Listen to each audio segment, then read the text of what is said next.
Ini hanya berlaku di Singapura.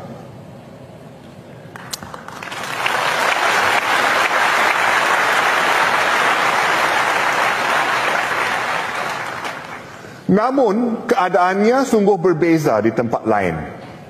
Ada kalanya agama yang sama diamalkan dengan cara yang berlainan. Beberapa pendakwah asing yang datang ke sini tidak faham konteks berbilang bahasa dan bangsa Singapura. Mereka menyeru supaya para penganut agama dan bukan penganut dipisahkan.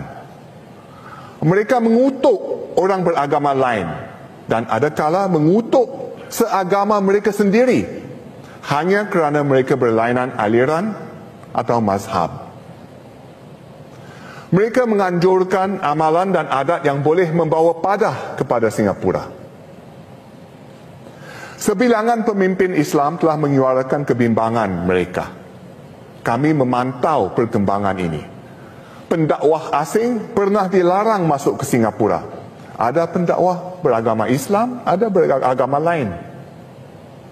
Yang jelas, pemerintah harus tegas dan konsisten terhadap semua agama demi mempertahankan keharmonian agama kita. Asatiza kita perlu memahami konteks bagaimana Islam diamalkan di Singapura. Bagi mereka yang belajar di luar negara, program SRP di RSIS bersama Akademi MUIS menganjurkan kursus sijil pemikiran Islam dalam konteks kehidupan masyarakat majmuk. Keperluan memahami isu-isu semasa dan konteks juga diterapkan dalam program pembangunan profesional asatizah di bawah skim pengiktirafan asatizah atau ARS. Saya difahamkan ramai asatizah kita mendapati pendedahan ini perlu dan berguna. Ini harus kita perkukuhkan.